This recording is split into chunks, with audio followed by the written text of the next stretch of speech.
Good evening. I'm Marcia LINSKY, former magistrate, prosecutor, and currently criminal defense attorney. I'm using this podcast on the level with LINSKY to introduce new ideas and concepts involving the criminal justice system. I'm hoping to provide information and hopefully we will all learn something along the way. Tonight, it's my honor to have as my guests Tamecca Chapman and Daniel Till. They are both jury managers for the Allen Superior Court. Good evening. Thank you for being here. Thanks for having us. Thank you very much. Can you kind of explain a jury manager? What does a jury manager do? Oh, wow. Well, we summon in jurors to participate in jury trials. We do orientations to kind of orientate people when they're first coming in of kind of what to expect, because a lot of people haven't done it before. We maintain the jury pool. We deal with all the phone calls. People have medical appointments, vacations, things come up. They need to be rescheduled, or some people need to be excused given any number of circumstances. We handle all that, and we serve the judges. All right. How does one end up in a jury pool? Well, we get our lists from the Bureau of Motor Vehicles and the Department of Revenue. A common misconception is that we get our list from the voter registration, and that's not true. Okay. So yeah, once we get those names from our vendor out in Texas, he kind of scrubs the list for us, gives us all the people that we need. Then we take all those people, we put them into a giant pool. And then that's when we start sending out postcards, little yellow postcards. And the little yellow postcards, does that just tell me I'm in that jury pool, or does it tell me specifically what case I'm going to be reporting for? It's basically just a starting point to becoming a qualified juror. So on that postcard, there's going to be a website or a phone number that you can call or go to the website to complete a questionnaire. So that's the first process, is a questionnaire. And then from that questionnaire, then we go through those and we are able to look at who's qualified and who's not. So then from that qualified pool, that's when it gets to the big pool, and then that's where we pull all of our jurors from. What does it take then to be a qualified juror? To start off, citizen of the United States, over the age of 18, read, write, speak, and understand the English language, and then also a resident of Allen County. And this questionnaire that I fill out, is my personal information put out in the public then if I fill out this questionnaire? Nope. It's all kept in-house. We're the only ones who have access to it. Okay.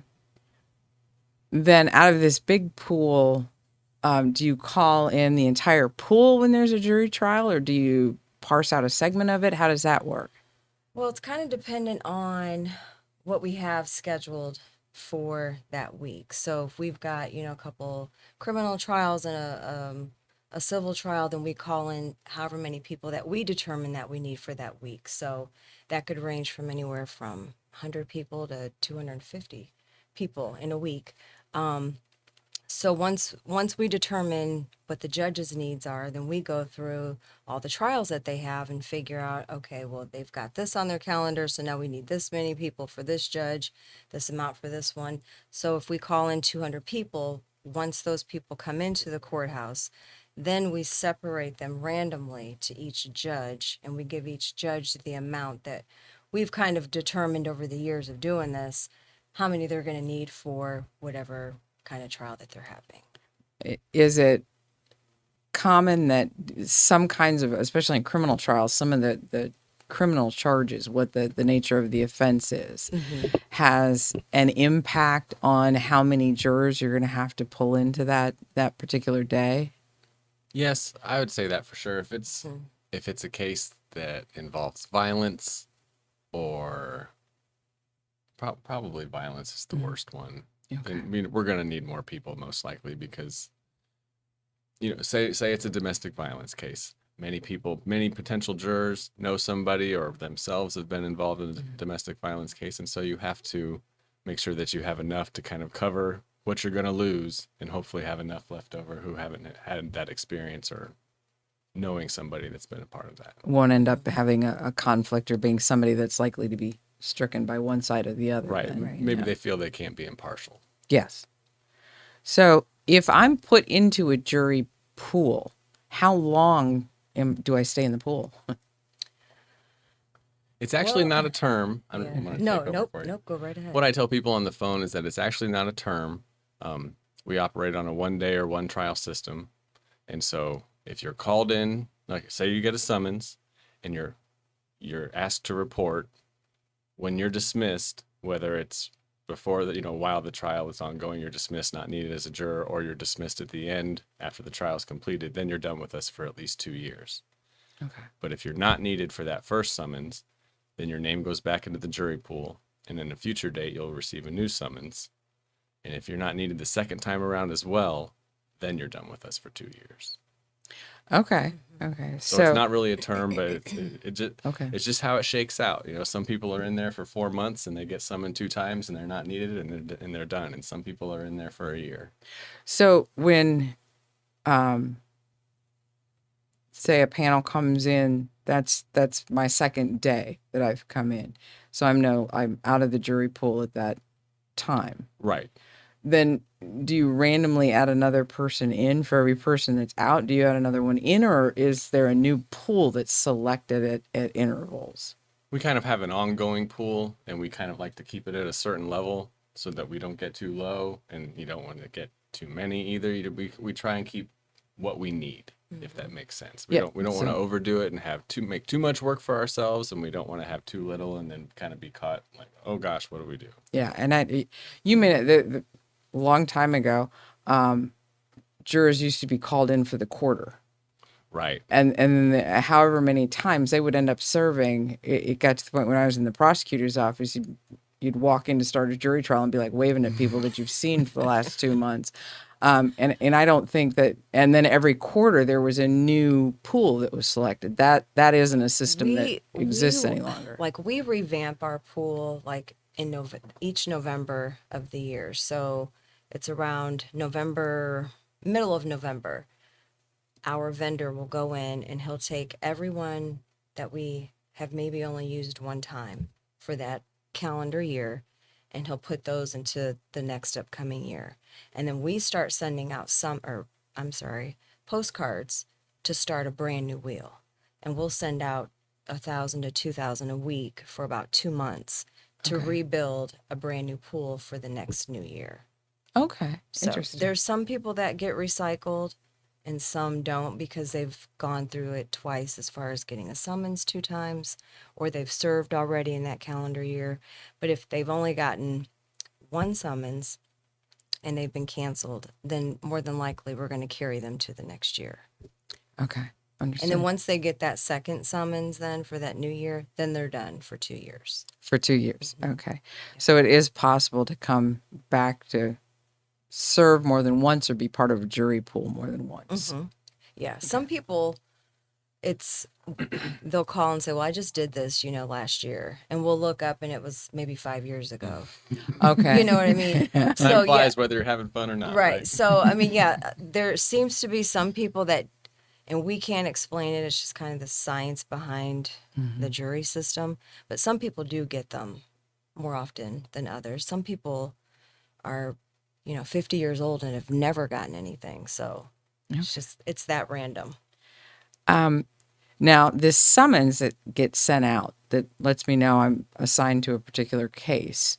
Have you ever heard of any like fake notices going out to jurors, or anybody being advised that they're on a jury pool when it wasn't legitimate or wasn't from Allen Superior Court? Well, obviously there's imposters out there that call people and say, hey, you missed jury duty, so you have to pay us X amount of dollars so you don't go to jail because there's going to be a warrant out for your arrest. But as far as any paper correspondence going out, we've never heard of that, like anyone calling in on that. It's just people calling and say, hey, I got a phone call from a strange number. And we've had a couple people that did get scammed for a couple $1,000s. With thinking being advised that they missed. Yeah, with thinking that it was us when it wasn't. And so we have our executive director, I is that his title, John's? Court executive. Court executive John McGully. He regularly puts out, like notices, public notices, just to let people know, hey, it's that time of the year. People are up to, scams and whatnots. So we do try and do some PSAs every now and Okay. And we would never, nobody from the sheriff's department or the jury office would call someone up and say that, hey, you missed jury duty, you owe us money. There isn't ever a financial penalty There for would- missing no. if you're a Not juror. from us. No. Not yeah. Right. Yeah. And I know you kind of referenced this earlier, Dan. If I get a summons and I've got surgery coming up or I've got something going on, is it possible for me to call and be excused, or do I just have to show up once I get that summons? Oh no, if if you're ill, any number of reasons. If you have a vacation, if you have surgery coming up, if you have no childcare, call us up. There's both of our numbers are provided on the summons. I don't know if we should say those now or at You some can, point. yeah. My number is 449-7520, and I'm 449-7022. the both of those numbers are on the summonses. Give us a call and explain your situation, and we'll be happy to help you and take the appropriate action. And our goal is to reschedule you, but we understand sometimes that's not possible or feasible. And so we've been doing this long enough that I feel that we take the right action and we know what to do. And most of the time, I think we both make the same call. And if I do get called to serve as a juror, I go to the courthouse. When I get to the courthouse, where do I go? Well, you'll come in on obviously on the first floor. There's the security team has some signs. We have signage over where in the assembly area. Come in, you head over to the left, and there'll be signs pointing to a window to check in, and then you'll do a little check-in process with Tamecca at the window, and then she'll give you a piece of paper and scan you in and have you go sit and read and wait for me to come out, and I'll give a short speech and play a video, and then we wait for the bailiff to come down, and it's a process. When I come into the courthouse, is there anything that I shouldn't bring with me, or what can I bring with me when I come in? Don't bring your cell phone. Leave that in the car. Or any number of other electronic devices. It's Okay, not so a good idea. I can't have my phone with me Right. when I'm serving as a juror. But No we do have a laptops. phone outside of my office, a public phone that people can use to call their jobs, their kids, whatever. So we do have a phone available to use. Okay, so once I come into the courthouse, I can still communicate with my family if I end up suddenly finding out that I'm going to be spending the day there. For I have sure. an ability to contact Yes. people and let them know. And I believe that they've put they put phones in all the jury rooms as well. Okay. If I get selected to serve as a juror, would I end up spending the night? Would I have to stay overnight? No, you might be there late if you're selected. And that's all dependent on how late the judge wants to run for that day. So, and usually on the days that the day that you're not deliberating, you're out early evenings usually. But if you're deliberating, you could technically be there for as long as it takes for you to deliberate as a group. Most times, if people were gonna have to stay the night or they'd be put into a hotel, it would already be a sequestration or sequestered situation. And so they would already know. It would be a very, very rare occasion where I don't think it's ever happened since I've worked there in 13 years. I believe that it's generally only the death penalty cases that have to have the sequestered juries, and we just don't Yeah, we don't get have many those of very those often. here in Allen Right. County. Life without parole, I think, meets that level. It might also meet that level. And there have been occasions, if due to a lot of publicity, you can't get an Allen County jury. If you have to go to another county to get a jury, do you bring those people here, or does the court go there? Or does it depend on the situation? Right, that's up to the judge, depends on basically. the judge. Yeah. Typically they'll bring people here just because the judge wants to obviously be in his or her chambers, and it's the home base. But there obviously have been instances where we've gone out of county as well and done things there. Yeah. It's been a while since any of that's had to happen around here. It but has, thank goodness. Yeah, thank goodness. So, if I am selected to serve on a jury, though, I can still end up having to serve again 2 or 3 years down the road. Yeah, it's possible. It's possible. Yep. Okay. On the average, how long would you say a trial lasts? On average, I'd say 2 to 3 days. Yeah. But you'll see a 4 and 5 day trial now and again if it's more of a complicated Civil. situation Yeah. or Or if a civil. lengthy criminal trial where it's, you know, a little bit more intense and more witnesses and things like that. Medical malpractice cases seem to go 5 days, sometimes 10. Yeah.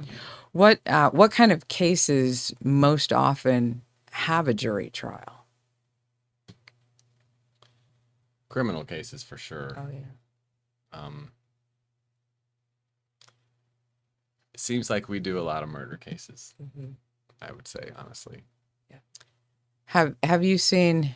I know obviously during COVID there was a huge impact on the jury system. Jury trials were shut down for a while.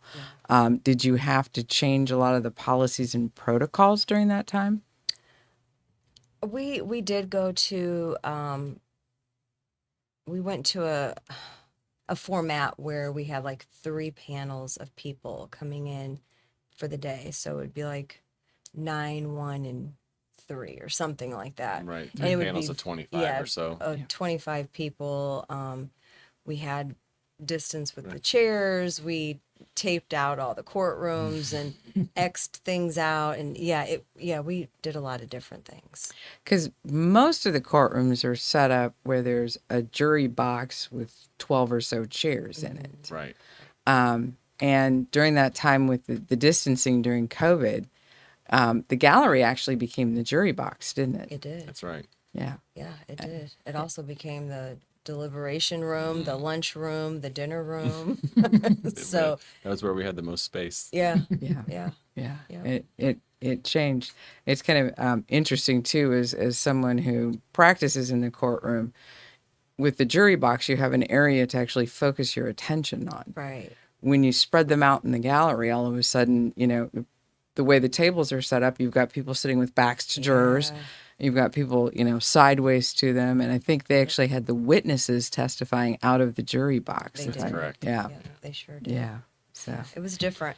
yeah. It was Yeah. different. Has there been any kind of an ongoing impact that you've seen going forward? Differences in trials maybe before COVID and after COVID? I can't really see there being anything different.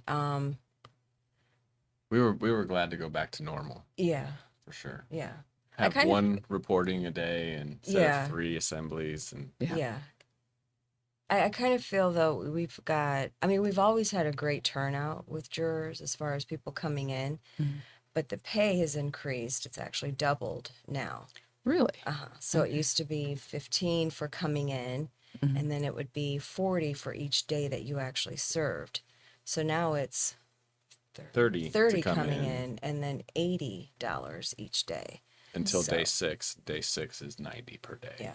And then we also pay mileage both ways via zip code. So you don't have to tell us Right. how many miles away you are. So yeah, it's a lot. I kind of feel like people are not as reluctant to serve because, well, $15 a day, I make, double that in an hour at my job or what have you. And yeah, it's not still the greatest, but it's still a whole lot better than what it used to be. And I think anymore, most of the judges, you kind of get some free meals along the way too, You don't do. you? You get fed very well. So, when I get a summons to come in and actually report for jury duty, do I have any idea ahead of time what kind of case that it will be? No, sometimes we don't even know. Like there'll be 2 or 3, cases that each judge has stacked on their calendar that they know it could potentially go. So it's kind of a crapshoot some mornings, and some days we know exactly which ones are going to go, and then hour later, nope, that one's not going to go. We're going to go with this one. So sometimes we don't even know what's going to happen. Okay. And we just let the bailiff tell them or the judge tell them. Yeah. It's just easier. You don't, yeah. We don't indulge No, because right. otherwise they've got 50 questions. Well, I think I might know someone, or, So it's better for them to just get the information from the bailiffs and the judge. And do you find that people that come in, I'm going to presume there are some people who've probably never been in the courthouse before sure. getting summoned in as a juror. Mhm. And so they probably come in with a million questions, not knowing exactly what's going to be expected. Most of those questions come through the phones. They'll call most of the time. And then there's those people that come to the window. Well, how long is this going to take? What kind of trial is it? Where's the bathroom? Yeah, where's the bathroom? Those are the Which important is on the questions. first floor Yes. by the exit of the building. First floor exit. I think the first floor bathrooms are just in the oddest areas and are some of the hardest things to find in the courthouse. But Yeah. It's very interestingly designed. Yes. yeah, yeah. But that was back in 1802 or something, whatever that was. Still. So, trying to think. So I don't know what kind of a case it will be, so I just walk in and kind of get caught off guard and have to wait a little bit to get my questions answered. Yeah. Is there a website? If I get that postcard and I go to that website to fill out that questionnaire, are there like frequently asked questions area of that Yeah. website? There is a is. frequently asked questions section, and I think it covers most of the questions that we get. Maybe not all the ones we get on the phone, but And I We're did, working on it. I did neglect to bring, I did have a sample summons, questionnaire, Okay. and postcard that I forgot.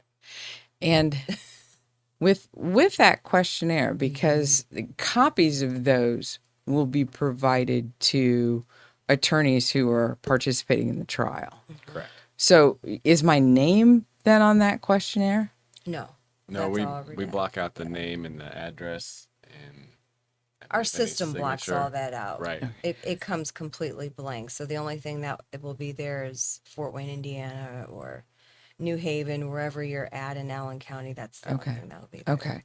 So I don't have to worry about somebody, well, I think the probably most problematic thing for some jurors is having somebody who's been charged with murder now knowing who they are. For sure. Yeah, there's no way that anybody would get that information unless we gave it to them, and we don't give that information out to anybody. And when I become qualified as a juror, do I get assigned a number? Yes, you Is will have a 6-digit juror number. Okay. That Right. will be your number. But when you come in for actual jury duty, your number is a sub-panel number. So your juror number is just, it's a number we use that's really kind of not relevant, because once you get into the courtroom, well, really when you get to the assembly area, and your bailiff will start calling out sub-panel numbers. To take attendance. Because we Okay. don't use names.